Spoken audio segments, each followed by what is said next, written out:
doing today? My name is David Goggins, and in today's book review I have an actual sequel to what we've been discussing.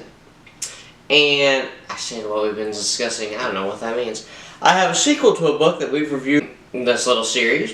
It is kind of the second. It's written by the same guy and is written about his afterlife or during his time in the military. The book that I have here today is Never Finished by David Goggins. Now, we've read the Can't Hurt Me book about his life becoming a Navy SEAL and starting his marathon. Now, this is a little more after with the other things that he accomplished within his life. With the, not only the marathon running, but the pull-up record, the 100-mile run, the workouts, the Navy SEAL training. Like, it's more in-depth than what he was doing, but it was all his previous marathons after his life story of being about 300 pounds and not going anywhere in life, eating poorly, and stuff like that. So, what David Goggins has in this book is just some motivation for all of you about never giving up, continuing to move on, and not only that, but destroying your old self so you can create your new self, is what he likes to call it. Because honestly, change has to happen in your life. Nothing is going to remain the same. And as much as we want to stay the same, it can happen. I did, at one point in my life, love staying home all day and watching movies. And then I'm like, you know what? If you want to meet people and you want to get out of your way to do things, you're going to have to get out of your house. The other book that I have, not the other. So, we're going to dive into the book here of Never Finish. And the book that we have. Alright. So this is in the introduction. We always like to start in the introduction, don't we all? And this one is, life is the mountain we are all climbing, but hope is not an anchor point. It's not too soft, fluffy, and fleeting. There is no substance behind hope. It's not a muscle you can develop, and it's not rooted down deep. It's an emotion that comes and goes. Now, when it comes to hope, there are some people out there who are so hopeless they think that life is pointless. They think there's nowhere else to go but down. And to be honest, sometimes in life, it may feel that way at times, but you do also gotta think, I mean, where life's gonna be hard. Like hard as in, I'm trying to move faster in my life, and I'm finding it very, very, very hard to move faster. But now there are also things that happen, because with moving faster, I mean, I'll be doing research or something and I'll fall asleep during it, or I like to have a movie in the background when I clean, and I might fix that, but the reason why I have that is so it plays for a long period of time so I can get it done in a long period of time, but the only problem is I'll watch. So, that's what I'm trying to work on, but when it comes to hope, and he says, it's not rooted down deep, it's an emotion that comes and goes. And honestly, there's no substance behind hope. It's not a muscle you can develop, and it's not rooted deep down. So, hope is an emotion that comes and goes. So those people who are hopeless, they'll have hope and change their lives, and they'll go back to having no hope. Now, you also got to think that one emotion, that dopamine that came, helped them change a few things. But then in reality, there's a little more to change. But discipline is hard. No one's going to tell you that discipline is easy. Even the tiniest thing, like me trying to move faster, it's discipline. I love taking my time, but then also the Lord's telling me, if you want more things done in a day, you are going to have to move faster. I don't care who you are, and I don't understand why it's so hard, but you will have to move faster. So, that is what the Lord has been telling me, and that is what He means. Life is a mountain we are all climbing, but hope is not an anchor point. It's too soft, fluffy, and fleeting. There is no substance behind hope. It's not a muscle you can develop, and it's not rooted down deep. It's an emotion that comes and goes.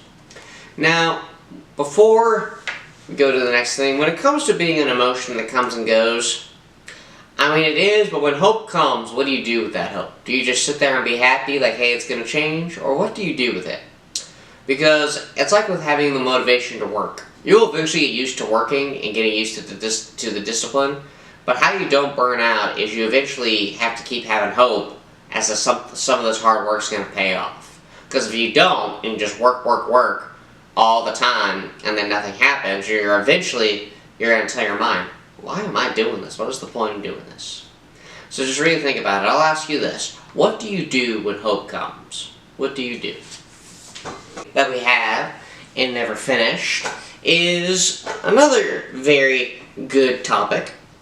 So, one of the things that I'm also reading on the back of this here before we get into it is Joe Rogan and Dwayne Johnson have all said great things about David Goggins. Now, you know, people crazy is that, or what makes his whole life stories crazy is he came from something that he never thought, like he created something that he never thought was going to happen. And not only is that crazy, but he's like being connected with big fish like Joe Rogan, Dwayne Johnson. There are celebrities who probably have not met him, but they know who he is. All because he just likes to work, not because, but he has done every branch in the military. He has all these high endurance world records he's broken, and it's all just been through training. Now, when it comes to training, I mean, do you have to do what he does? Not really, but honestly, if you just want to do some crazy stuff and train hard and run, do insurmountable amounts of pull-ups and push-ups, do some weight training here. That's the thing. He does use weight, but he doesn't do like what I do with the powerlifting. But I don't know. Just you want to do crazy stuff like that, just try it out. And a lot of people don't realize that when people do want to work out, they might hate it at first, but after a while, you might start to like it. Because I hear for boxers, when you are a boxer, after a while, I mean, you eventually like getting hit in the face. And it might sound weird and crazy on how true that is, but you eventually like getting peppered a little bit. And you might be wondering, why would anyone like to get peppered or hit in the face when they're boxing? Because for one, not only does it help you get used to it, but two, it'll just add a little discipline being in your life, knowing that you're getting hit in the face every once in a while. Because people who say they can fight people in the street, they have not been hit or dazed. So honestly, just getting peppered a little bit will help you get used to it. Is the thing I said at the beginning of this book, destruction always breeds creation. Have the courage and mental endurance to do whatever it takes to start knocking down those walls. You are the warden of your life. Don't forget you hold the keys. Hashtag prisoner mind. Hashtag never finished. So think about that. You are the warden of your life. Don't forget you hold the keys. So something that I do believe people need to realize is they have their own life to live. You can say no to going to certain parties or places in your life. You can say no to certain things in your life. Like, you do not have to participate in every social event that comes your way. Now, with me, I'm trying to manage my time around it, whereas, like with being faster, I'm trying to knock out all my things so I can have fun at a social event, rather than coming home and staying up late, working on this or another work around my house. Or, what I can do is just move faster, and then come home, and then really work on this, and just continue to move. But honestly though, in life, you do gotta ask yourself, what do you want to do with your life? Because God gave you a life, He gave you a life to live, and He gave it to you. He died on the cross for it so you could do something with it. Now, we need people for certain jobs. So have the courage and mental endurance to do whatever it takes to start knocking down those walls. Now you're probably wondering, what are those walls? The walls of like, you know what, I can't do this, I like being comfortable, I like being where I'm at. Because being comfortable is dangerous. And you might be wondering, why is being comfortable dangerous? It is because you get used to the environment, you get used to things, and things need to change. So like with my job, when the machines break down and there's nothing to do all day, it's great, I enjoy it.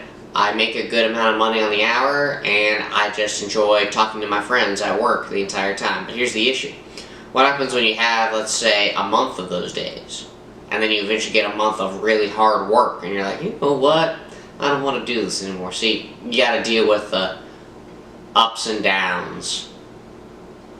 Actually, in David Goggins, I might have mentioned this before in his early book, but his first marathon he did was 100 miles in the desert. Death Valley is what it was. One of the hottest places on earth, and he ran 100 miles. I don't know what possessed you to choose that as your first race, but he did that, and actually, recently, he finished a 200-mile run, and I believe he placed first. I believe. his workouts are very interesting. Because not only is it hard training, but he'll have like athletes all around the world come train with him. They cannot get through his stuff. He's the only one that can. Now keep in mind, he's been training like this for years, so he knows how to train this way. But I think that's pretty cool. Now, something that he has done is, I really like how he says, don't forget you hold the keys. You are the warden of your own life. You are responsible for your life. You're responsible for what happens. And even if something does happen in your life and you want to blame other people, a little part of it is your fault, which is weird. So for example, if you walked down the street and got hit by a car, you probably looked both ways, but you should have both looked both ways. If you were the person in the car that hit the person, you should have slowed down or should have looked to see if they were walking. I mean, if you look at it, that is how you view things in life. But a majority of the things that happen in your life is your fault, and you have to take responsibility for it. See, David Goggins took responsibility for where he was at, and he did something with it. He held the keys, and he did something with his life. Now, the third and final thing that we have in David Goggins' Never Finish is, now, I know you're all probably wondering, these book reviews, I'm going to re-review a couple of things from them, so I'll have like a part 2 and a part 3, and then probably before you know it, almost every book is going to have a... I'm going to probably review the entire book. Now, the reason why I might review not the entire book, but I'll like review like a chapter or something like that, or when I'm reading a book or when I'm reading it, I'll read a chapter and then review the chapter. And I mean, if it has like 30 chapters in it, probably not, but I'll review it and then I would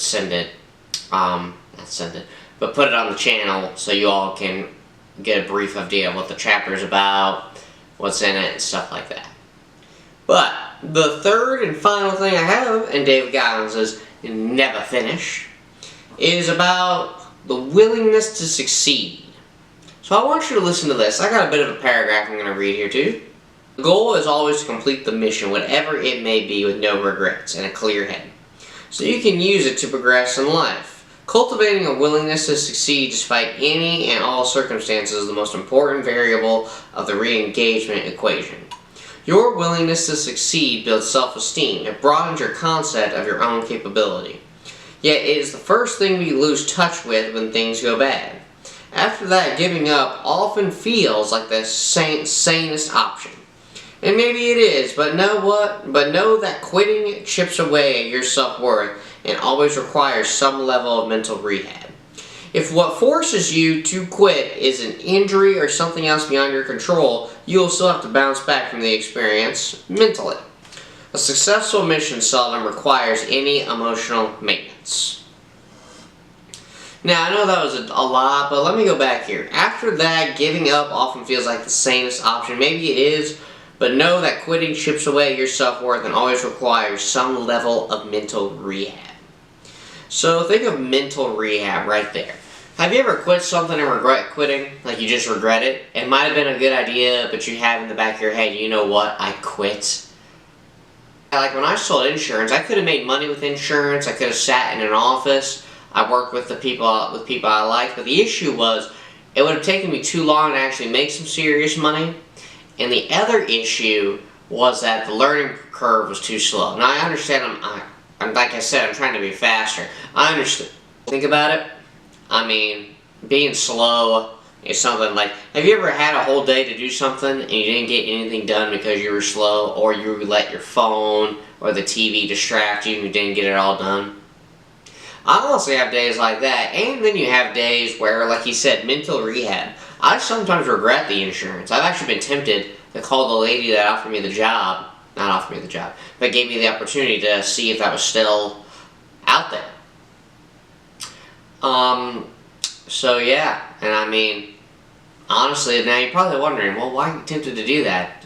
My job now is 3 on, 3 off. I work 3 12s and I have 3 days off, and I'm spending my 3 days weight training, doing this, learning about building muscle, having social events I'm going to. But in reality, that's all great to have those 3 days off, but honestly, a lot of what I do could be done in a day if I just grinded. Now, when it comes to just grinding, you want to space it out because, like I said, your breaks. I mean, it is 5 o'clock in the evening, and after I film this, I'm going to do some editing, and I'll have like 4 or 5 hours to relax and do nothing before I start work tomorrow. Now, that is needed because you need to let your brain rest, and even though your brain's going to wander off regardless, you need to let it rest and not let it think about anything for a while. Now, the other thing that he says right here, cultivating a willingness to succeed despite any and all circumstances is the most important variable of the re-engagement equation. Your willingness to succeed builds self-esteem, a broader concept of your own capability. Yet it is the first thing you lose touch with when things go bad. See, notice what he said here. It is the first thing that you lose touch with when things go bad. Things are going to go bad in life that you have no control over. Like with being slow, you have control over, do not get me wrong, but when you're listening to your mind and you're slow, that's where the mental rehab comes in. You're like, why did I listen to my mind? Why did I do that? And there's honestly nothing wrong with that, but how you cope with that is you find out what you did wrong and how you're going to fix it and stuff like that. You find out what you did wrong, how you're going to fix it, and sometimes you won't fix it right then and there, but you'll find steps and you find things that work for you. Like with me being faster is simply moving my body quicker, having more of a schedule to do things so I'm not just sitting there wandering. Don't touch my phone. Now sometimes I let the TV run in the background, but I need to find something I do not care to watch because the last few times I've done that, I've played a movie and have been wanting to watch it. But have that happen, and the other thing that you need to happen, or the thing that needed to happen with me and working on my speed, is moving fast. But then in reality, I'm not. And you're probably wondering, well, how do you know you're not? Because it's taking the same amount of time to get things done. And then I'm looking at the clock, and then I go to a social event, and then when I come back from that social event, I have a good time at that social event, but then I get mad because it's 8, 9 o'clock at night, and there were things I wanted to do. And I've been getting up earlier has helped tremendously. But some days I might not be able to get up earlier because I might be out late and stuff like that. But quitting chips away at your self-worth. It does. And even if what forces you to quit is an injury or something else beyond your control, you'll still have to bounce back from that experience mentally.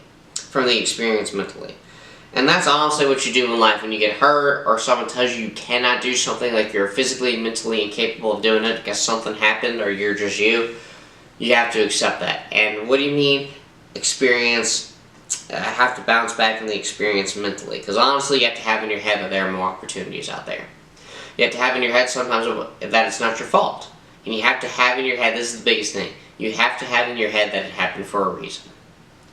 And how do you bounce back from all that mentally? It takes time, but you find other opportunities and you realize it's not the end of the world, because the thing that you wanted to do, you cannot do because life just happened. With David Goggins, for example, he probably regrets when he was younger, when he was overweight and working as an exterminator. Now, yes, it changed, and he's making all this money and being an inspiration to people, but he goes, you know what? I could have done this earlier in my life, and I kind of regret having that in my story, that I was a slob, even though I'm where I'm at now. So, the takeaway for today's video is bounce back from what happens bad in a very good and mental way. So bounce back from things that happen in your life. Find a way to bounce back. Find a way to bounce back so you can be happy with your life and continue to pursue your goals. So the takeaway for this video is to bounce back to your life. I really like this book. This book is never finished, and we're all never finished. We all got time for improvement. This is David Goggins' book. I want to thank you all for watching.